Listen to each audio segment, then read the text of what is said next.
Okay, so let's just start a bit differently. So feet not too wide, sort of shoulder width, but definitely with the heels out, so the outside edges parallel. And then just figure of eighting,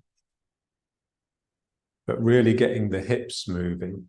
So we want to get mobility in the hips, so this sort of thing.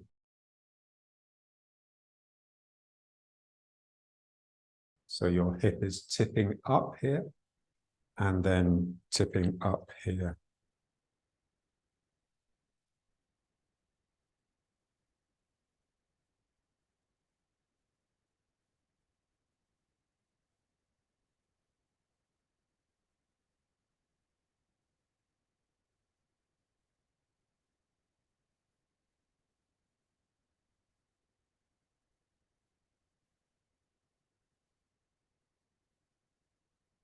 Yeah, so you're not moving side to side like this. You're trying to keep the sacrum in the middle, but just tipping the hips to sort of you're throwing the figure of eight around here. And then throwing the figure of eight around here. So remember in Tai Chi, the 7 stars. So the 7 stars are the parts of your body that you strike with. So the fists, the elbows, the shoulder, the head, the feet, the knees, and the hips. So the hips can strike, flick around. One of the shortcomings really of the young style is that there's no sort of hip stroke.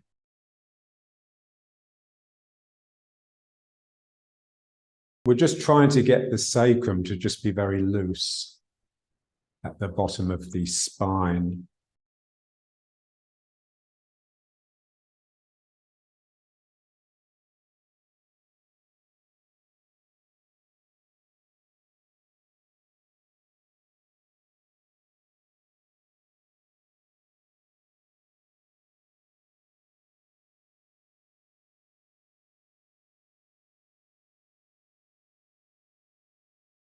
Feel the tail. So this sort of action can move the tail, move it around, flick it around. So here my tail is really pointing in this direction. And then here it's really pointing in this direction. So just imagine your tail is long, almost reaching the ground. And you're just getting mobility in the hips to help the tail trace this figure of eight.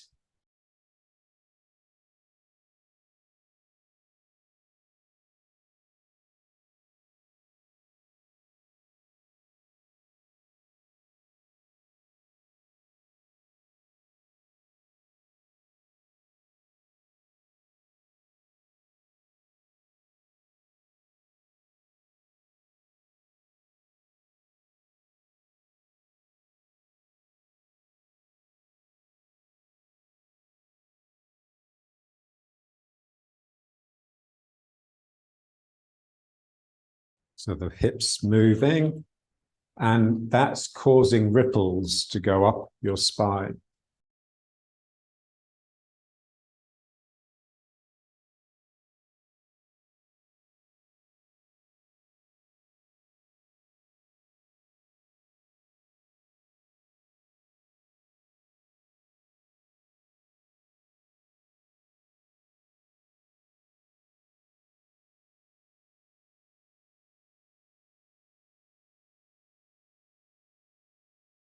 And now just bring the feet in a little bit closer.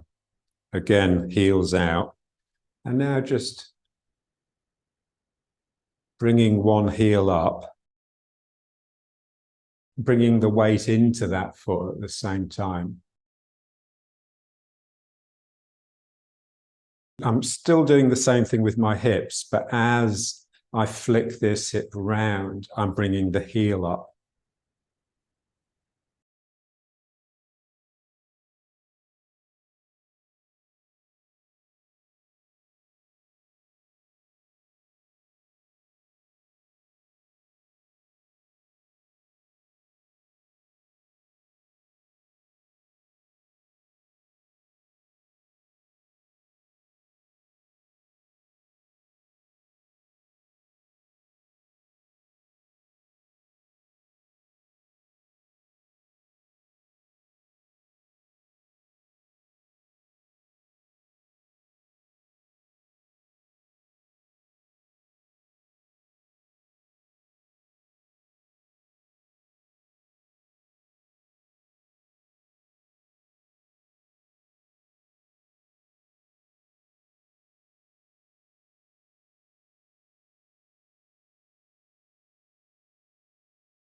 And now,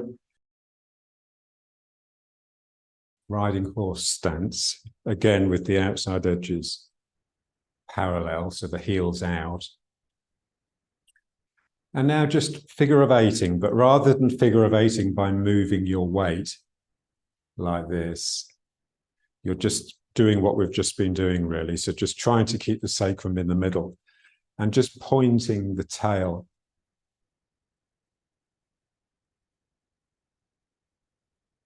So out here, and then I pull in to bring the tail in. So again, the hips are rocking, but not quite as much as they do when the feet are closer together.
So your mind is with the tail.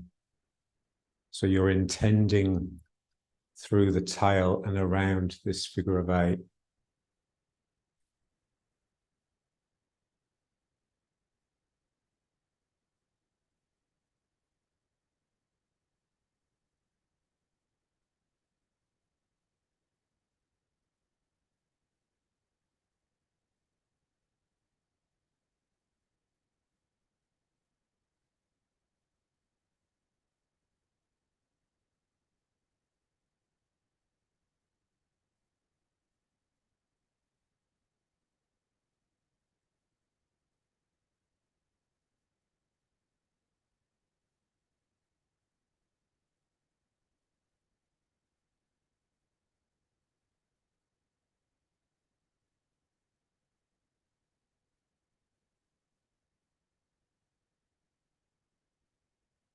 Okay, so now let's just bring it to riding horse proper.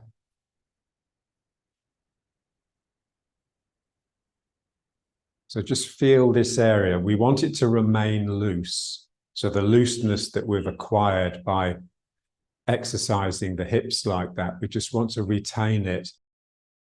When we become still, we tend to harden up, only so that the mind can become absent and start thinking to itself. So I just want to keep this open, the sacrum, because the sacrum, my sinking has to feed into these two legs, because I want to feel the sinking as a flow down through the body. What we want to do is just seize this up so that it becomes this sort of like a rock that's sitting on these two legs rather than a flow down through the legs. And so that's what we have to try and inhibit, the temptation to just become hard.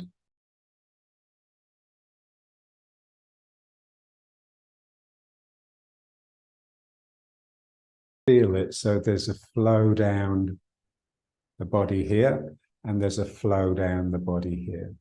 So let's just make circuits, yeah? So turning this way a little bit, and then turning this way a little bit.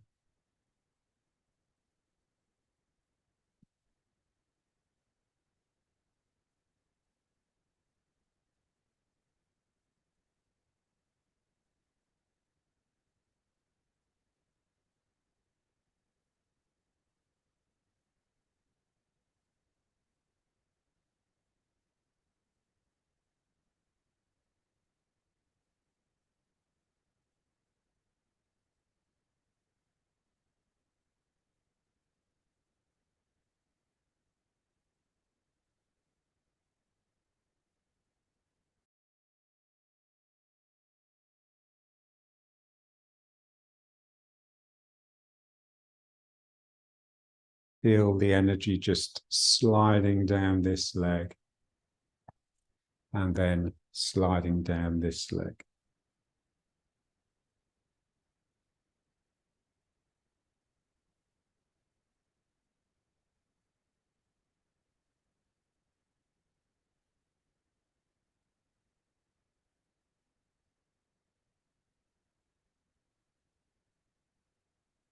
Just getting as much flexion in the spine as you can. So for that, you really have to let the head go. Just let the head be merely the top of the spine. So the head and the tail are very connected. So if we want the tail to be free, to free up and extend and become a really active part of us, then we need to somehow release the head on the top of the spine so that it too can freely move. So for that, we just need a mind that's not keeping it rigid all the time, a mind that's not thinking. Because as soon as you think, the head becomes more stationary than it should be on the top of the neck.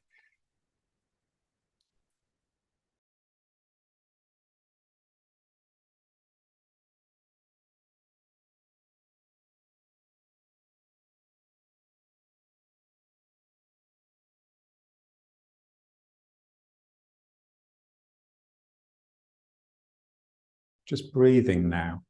And now just getting the spine to flex forwards and then extend backwards.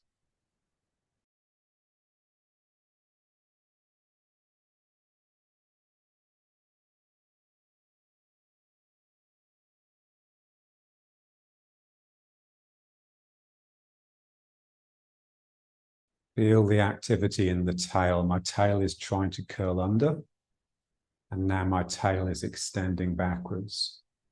So you have to really relax all around the sacrum and the tail to allow your tail to extend like it's uncurling. And then here, as we swing it under, we don't want it to curl back up again. We just want it to point forwards.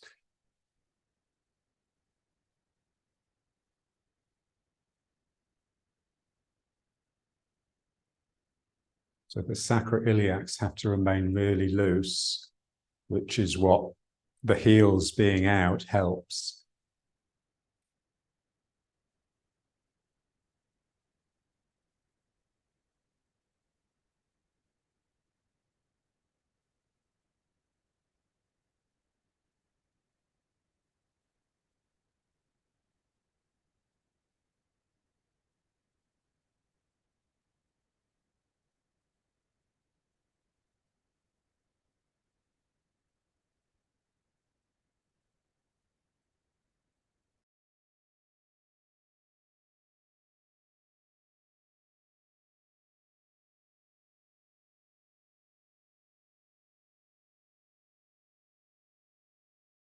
Feel each movement, so the opening and the closing, being 2 phases each. So here I'm really curled up. So one phase is just opening and coming back to the vertical. And then the next stage is leaning back. And then I come back to the vertical and then I curl up this way.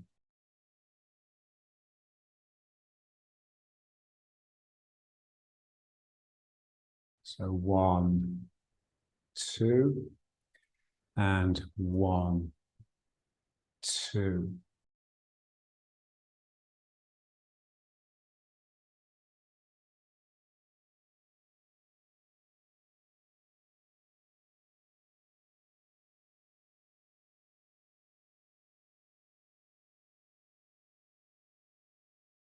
So this is an opening that is quite fierce, almost forced. A bit like opening your mouth at the dentist. You know, you open your mouth, he peers in, then he says, wider. And so, the mouth really has to open up more than is comfortable. So there's a lot of effort that goes into this. And just consider those two terms, external, internal. So it's normally interpreted as the external being the body and the internal being the mind. But here you can think in terms of upper and lower body. So what a person is seeing when they see you do this is your upper body opening up and extending back. But the internal aspect is what's happening in your lower body from your min meng down. So there my tail is really pointing backwards. And then here my tail curls under. So you're with the internal aspect. But what's being demonstrated is the external.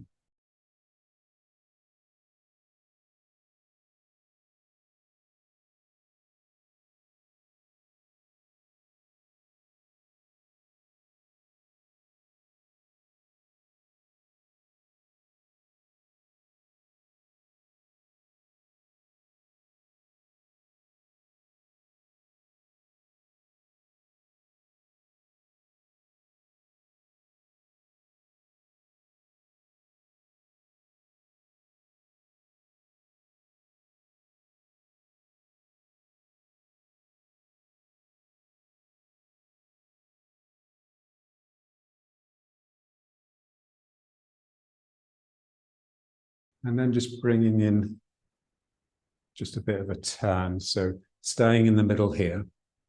And then 1, 2, and 1, 2.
So as I'm extending, this is rearing back, but my lower body, my internal aspect, is going like this. And that is just opening the sacroiliacs and just causing this energy to just stream out of them and down the legs. So I really want to feel the release here, especially down the back leg.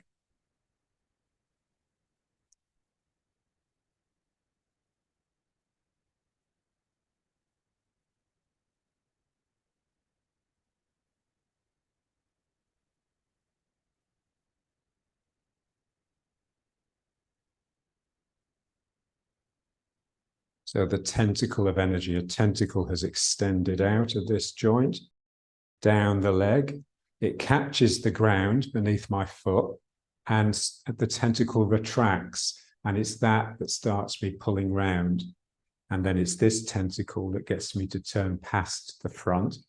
And then it's this tentacle that pulls me round.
So when you get it right,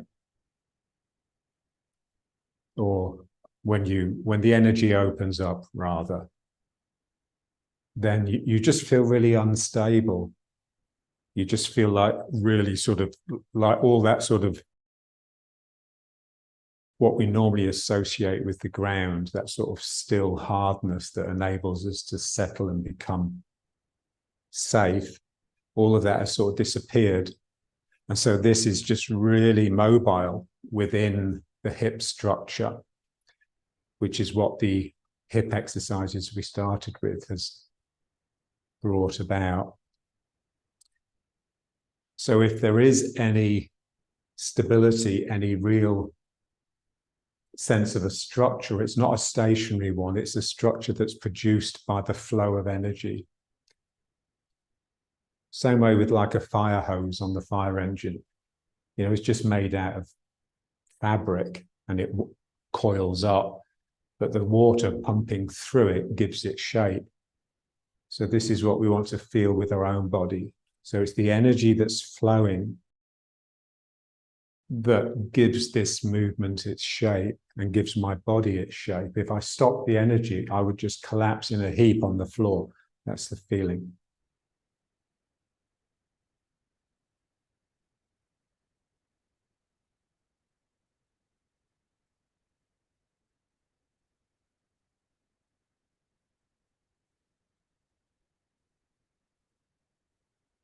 Yeah, so as much as you open up the arms here, the legs have to similarly open. So just keep your mind with the lower body.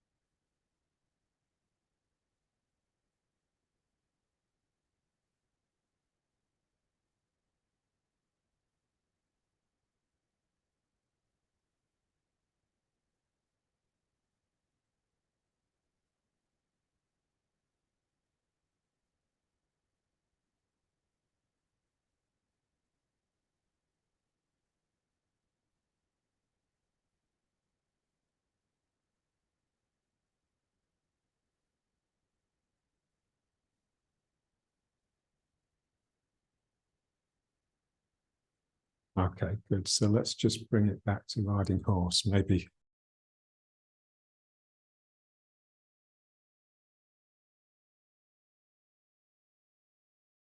Yeah, it should feel like it's really free.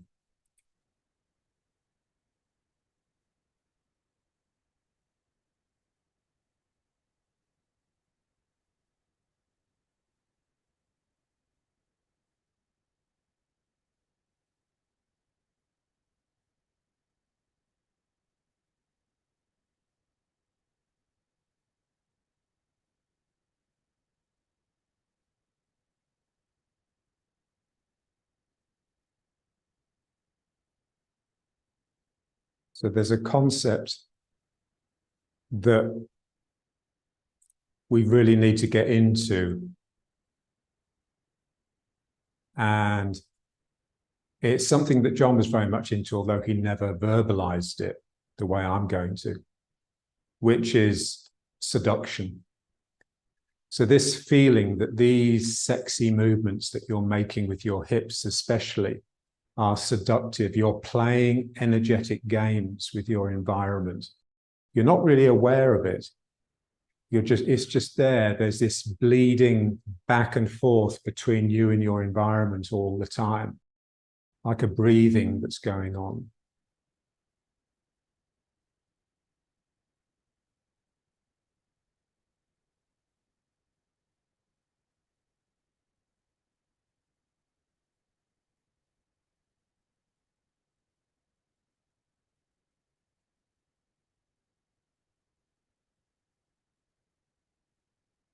And you can feel it with nature, especially, because I've just been to England. And in a sense, nature is it's more lush in England than it is here. Here it's just sort of sun and sand, really. So in England, you're just going like on a sort of country walk, and of course it's drizzling up north, and it was like 12 degrees, perishing. But you can just feel, you know, the trees, the shrubs, the grass, the dew, the rain, it's all seeping in and out. It's all talking to you, and you should be responding rather than just tramping through, thinking to yourself.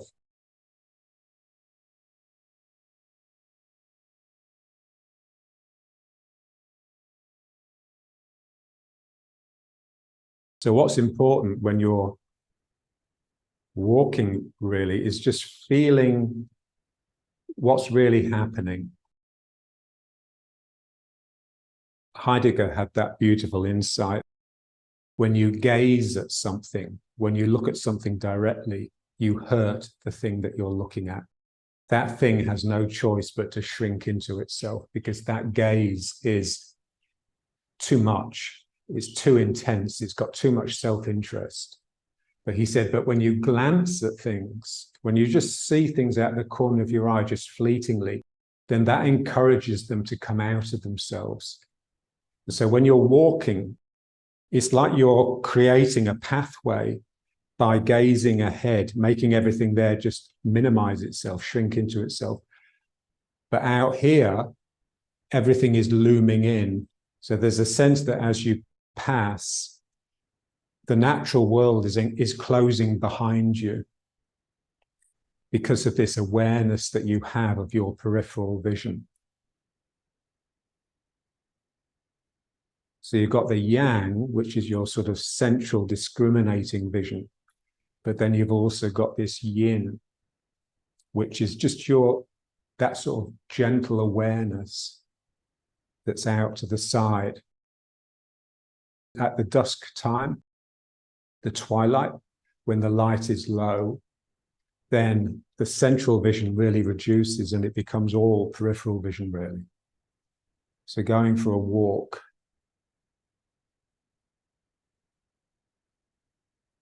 at dusk is good practice.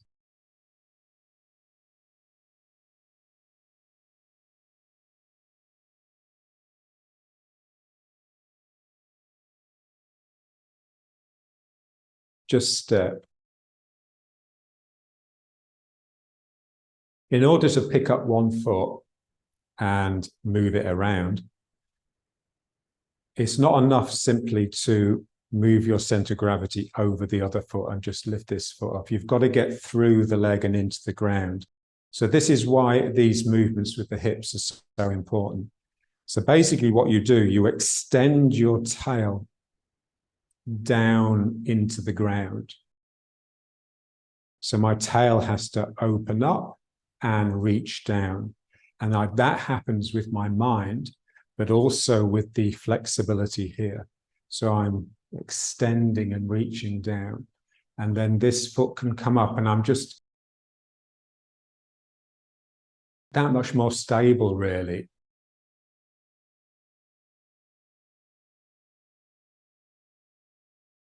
The mind of the tail that reaches down.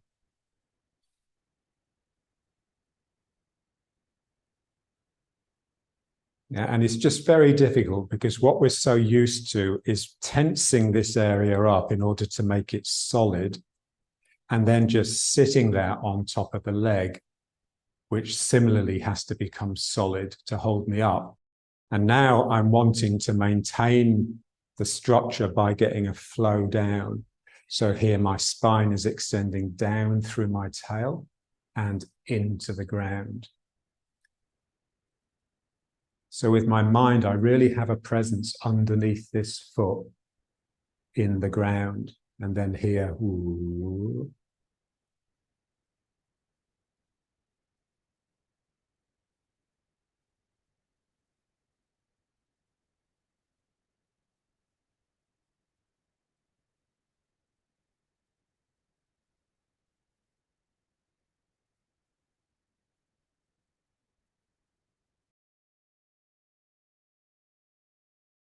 Get it in the hip. Think or in terms of the movement starting at the end of the tail. So my tail, it starts trying to go down the leg and find the ground underneath my foot, and that draws me along.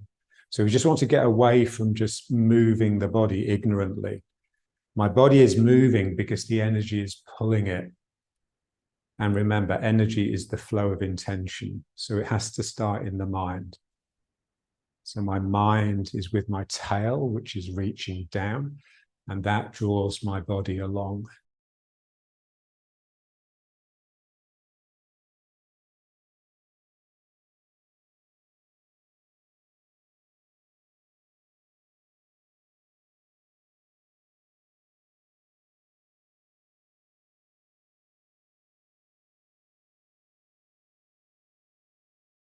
It's like an openness. Something in me has to open up and just allow this to happen. But you need a certain real fierceness in your spirit to make it happen to start with, because we've spent so many years resisting energy, ignoring spirit, that you have to really intensify to get it going to start with.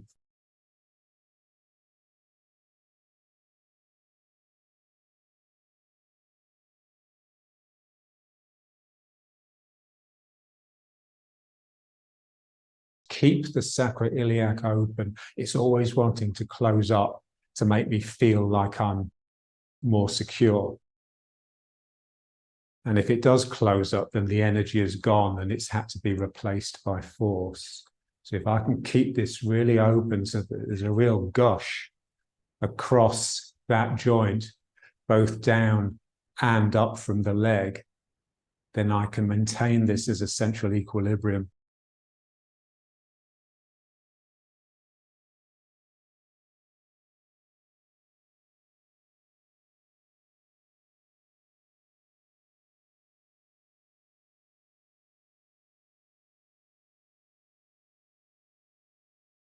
Feel the mind. To keep that openness, you really have to be quite fierce.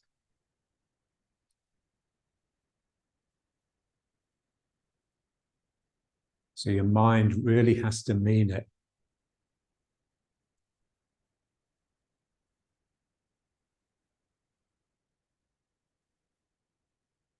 So this is the energy, really. So the spirit is really just like that inner fierceness, that inner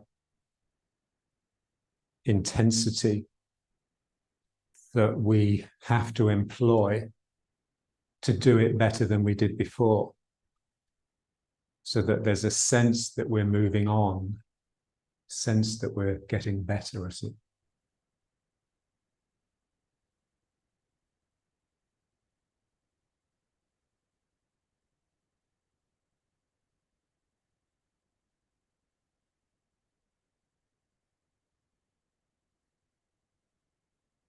And now the same thing, but now stepping with the foot that's come up. So we have to get down the same way. Release my tail and let it burrow down my leg into the ground. And now I step forward. So we want to put the foot down. We want to put the big toe. Think of the big toe. Yeah, so you can put your foot down wherever you like. So your big toe reaches, like you're testing the water to see how hot cold it is. So it just touches the ground lightly. And then we just want to feel how the figure of 8 in the foot as we put the weight into the foot. So I put my big toe down, and then as I put the whole foot down, I just do a figure of 8 in the foot.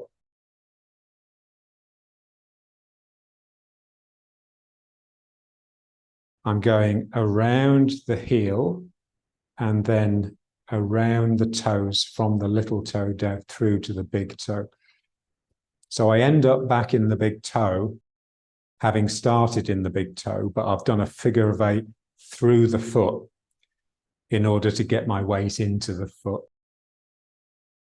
Really to get the foot on the ground. So it's the same as what we used to do, really. So remember, the instruction was when you step forwards, point with your toes at the place where you want your toes to end up, and then put the heel down, and then put the foot down. So this is just that, but just making a bit of a shape. I'm going down this foot. I put the big toe down, and then I just make the shape on the ground. And then once the foot's on the ground, you're beginning to bring the weight into it. And then if I was to step with this foot, then my center of gravity as it comes into the leg would just swing round like this. So the weight is following a simple figure of 8 like this around my feet. So I'm going around this foot, I'm going around this foot, I'm going around this foot. But the foot being placed on the ground has a figure of 8 within it. So there's a figure of 8 within the foot. Big toe, and then just ooh. And again, that has this feeling of seductiveness. And then as I bring the weight into the foot, I can just swing around here, the knee going out. So let's now just step back. So again, big toe down, and then heel and around the foot. And then as I bring the weight into the foot, the weight just does this. So you can think of the hand that's with the foot. So this hand, my left foot, as being responsible for this figure of 8.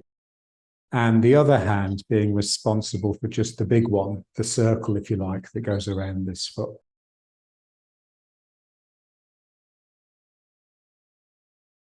So you don't really bring too much weight forwards.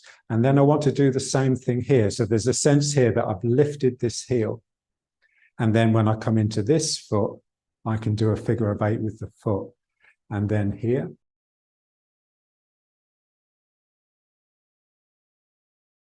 And then here, just lift the heel, and that will start the figure of 8. So now put the heel down, and now come into it.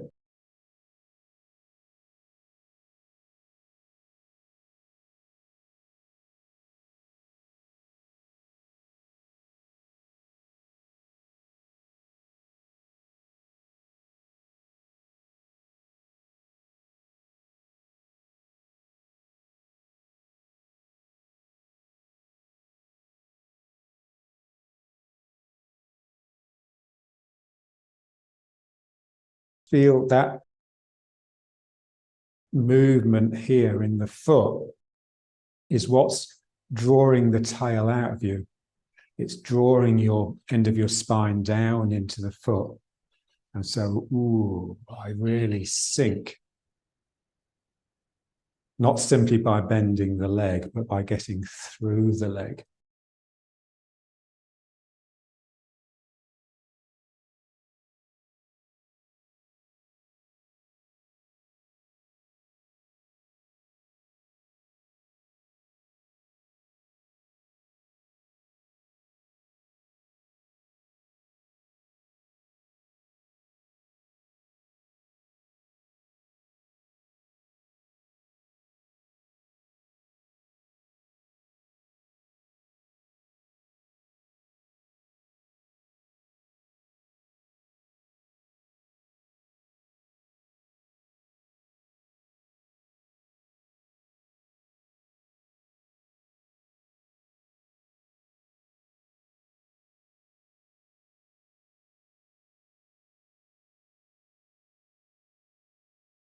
And you can walk with this. So you can practice this when you walk.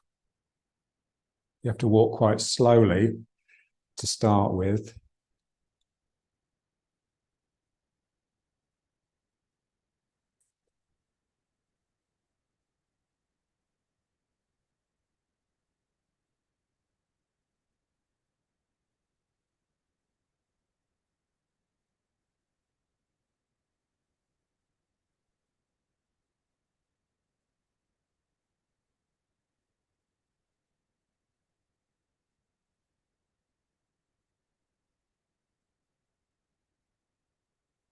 the heels become dominant, the lower body. So the heels are with the lower body and the front of the foot is with the upper body.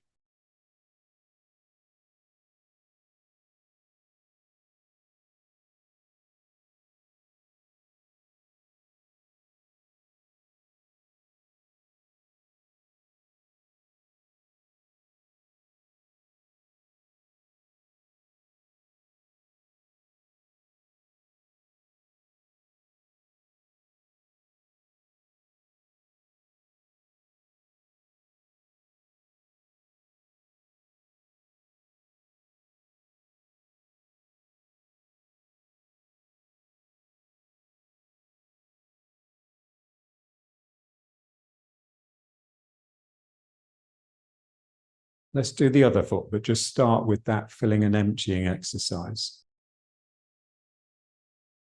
Filling from the ground, emptying into the ground. So as I bring my weight forwards, the ground rises up to support me. And then as I move my weight back, that flows down and out.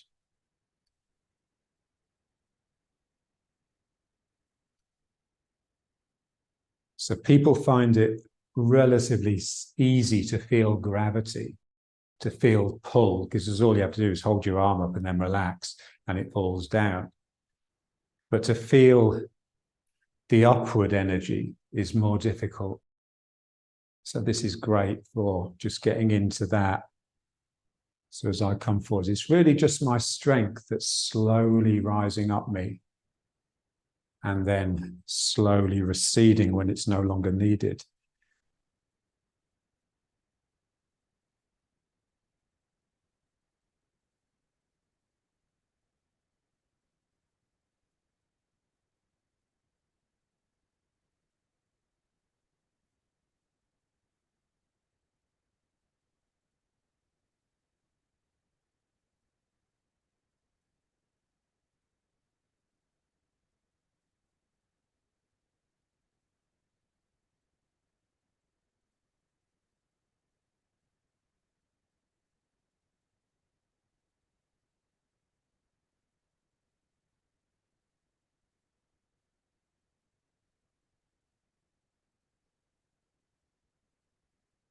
And then getting the back foot involved. So now I'm filling it from the back leg and then emptying and filling from the front leg. And there's just a natural tendency to turn. So you tend to turn towards the foot that's filling.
And now the stepping. So first I have to get down into this leg. So something really has to release from the hip bone. So you feel like you've got really big hips. Goes down, and then I step here, big toe down, and then just around the foot with a figure of 8. Lift this heel a little bit, and then from the big toe round the foot, and then here. Heel up here.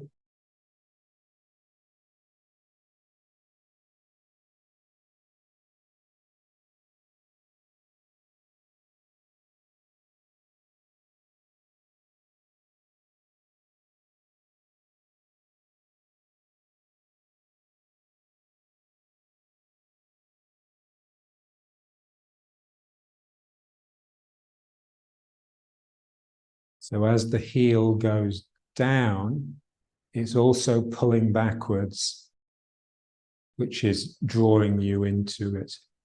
So here, the heel pulling this way a little bit as it goes down.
It also means that the heel can go down ever so gently.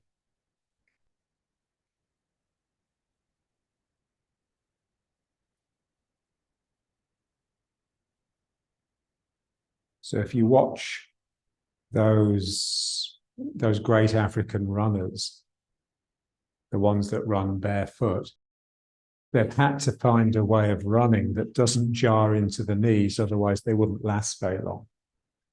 And so they're just really running from the front of the foot all the time. And so they're pulling the ground all the time, pulling the ground towards them by bending the leg rather than pushing the ground away from them by straightening the leg. This is what we're trying to do here. This leg bends to draw me down into it. This leg bends. And this figure of 8 is just enables it to just be really soft.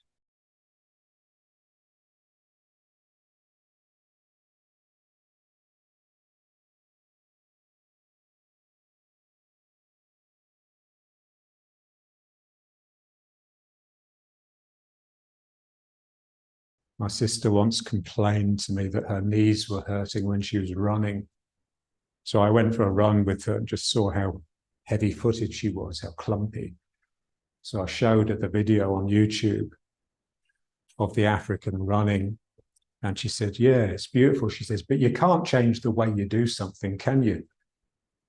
And I thought, well, I think I'll be out of a job if not.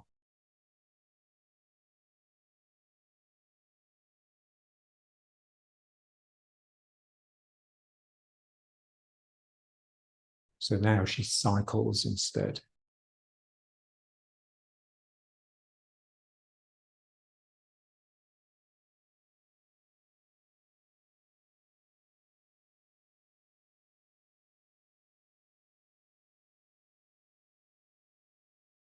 Bring it back to riding horse.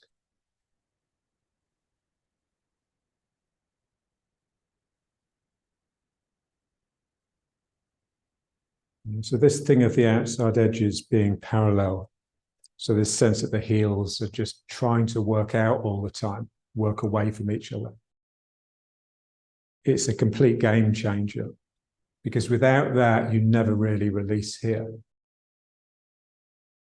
We don't want to release there because the whole ego, the ego is like a shell around the nut. It's like a hardness that encloses your thoughts, your feelings, your opinions, your resentments. And so the work that we're trying to do is just trying to soften that shell so that there can be some exchange with the world. Because we think we live in the world and we think we communicate with the world, but we don't. We live in our own world. We live in a world that the ego has constructed inside this shell, which appears very similar to the world, but it's completely without energy. We just want to bleed. You know, remember the last time John saw my form? And he says, it's good. He says, you just need to bleed more. So there just needs to be more of a sense of a soft communication going on all the time between you and what's beyond you. So that barrier, that distinction, that skin is just not quite so impervious.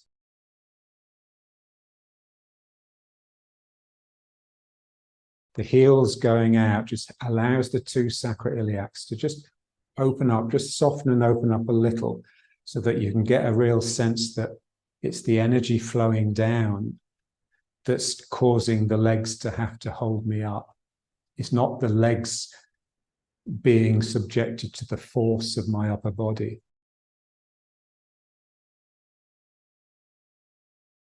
So then we need to really feel the sole of the foot as a place of real exchange, rather than just this hard surface upon which I'm standing. So there's flow down into the ground and there's a flow up from the ground into me. And then the same here. Whatever's happening down here will also be happening up here. So gravity is pulling me down, but similarly, the call to prayer, reality just saying to you, wake up and engage with me, is constantly drawing up like this.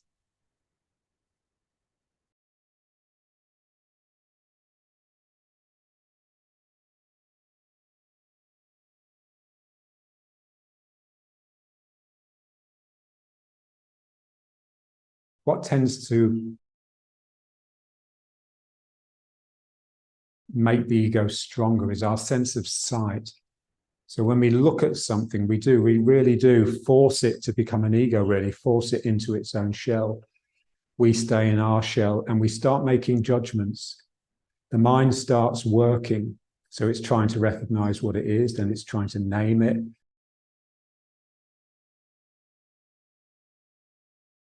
The sense that we want to get into and really cultivate is the sense of touch. So just placing your hand on it. Remember John? John was almost blind. And he said to me once, he says, I use the eyes like I touch with the eyes. So when I look with my eyes, I'm touching the thing that I'm looking at. So like this tentacle of peripheral vision that just reaches out and just coaxes the thing to come out of its shell.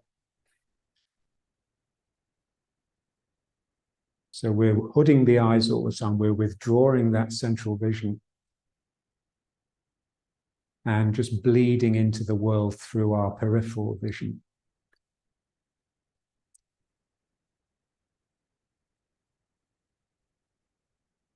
And it's the same with the touch. So if you put your hand on something, there's a sense that the middle of the palm is actually is sucking from the thing that you're touching, that the outside of your hand is just seeping in and trying to embrace. So you're drawing the other into an embrace all the time.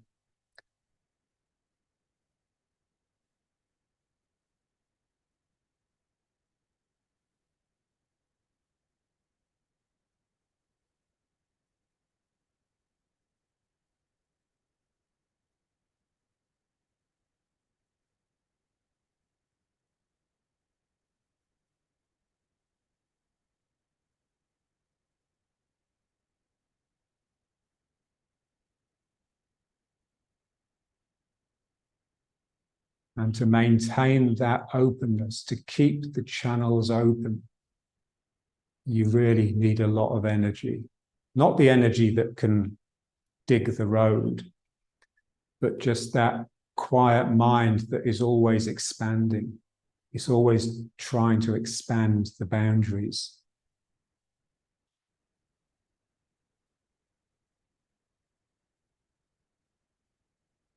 So really it's an open mind, but an open mind is something you really have to work hard for. You can't just say, oh, my mind's open. So it's a mind that is so open, energy just flows.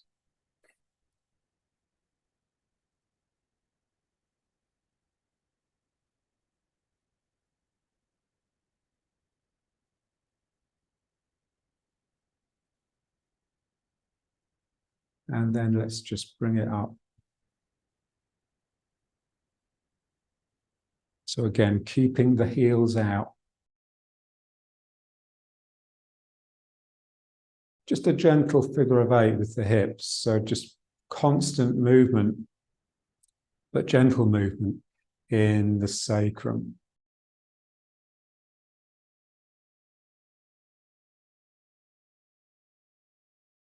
You know, the sacrum is 5 vertebrae that have all fused together to create this bone that is strong enough to join the upper and the lower body, because it takes a lot of a battering because of the way we move the feet, clumpy like this. Each time you bang your foot down, you get a jar up into this area. So you can think of the sacrum the way it is as being like the ego. It's like the shell. It's like the hardness that's held together. So what we're trying to do is just break it up into those 5 vertebrae again, just a little bit. So feel as though your sacrum has got just a little bit of flexibility in it. It can move. So the breathing exercise is great for that. But then this rocking of the hip is also good. And then just figure of 8ing. But really feeling the figure of 8, not just going through the motions, really feeling the detail.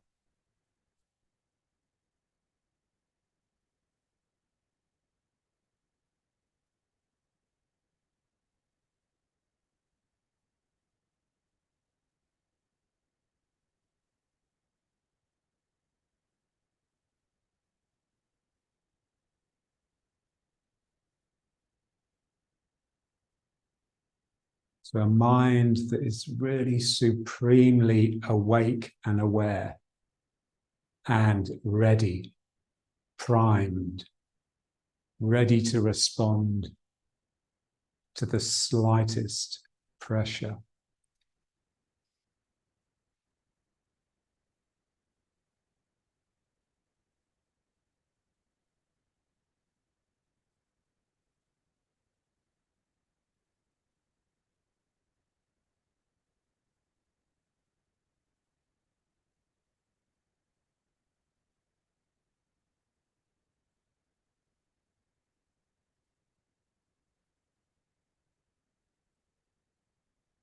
So that hard shell just makes us so much less than we really are.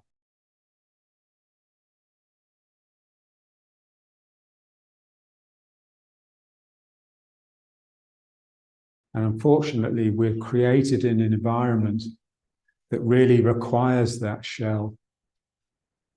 So our environment is so dirty and unnatural that when that shell breaks down, you've got to be really careful because you can get sick. I've got a student now who has fibromyalgia, which is this sort of autoimmune disease. I'm not really sure what it is, but it manifests as like inflammation in the joints, so a lot of pain.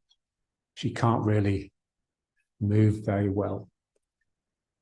But she's probably the most sensitive person I've ever encountered. So you can really see how it's just that sensitivity that's caused the illness. It's an oversensitivity.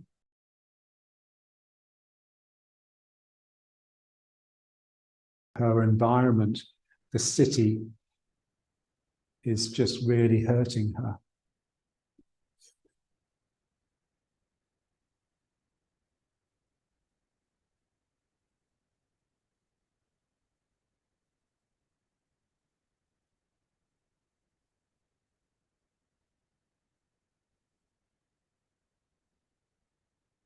So John once said to me, he said, look, you're really sensitive, but it's a sensitivity that works against you.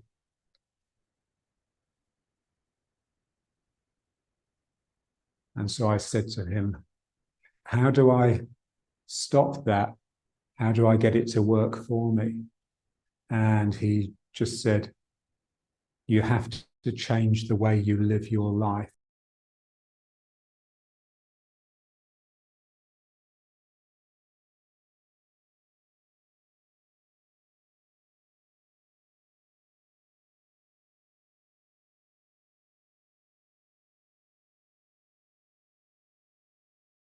So that's as much as the teacher can say, really. The teacher can give you techniques, but you'll always get them wrong because you'll do them your way. You just need to review the way you're living your life and just try and shift it slightly so it's more in tune with the principles and with the concept of energy.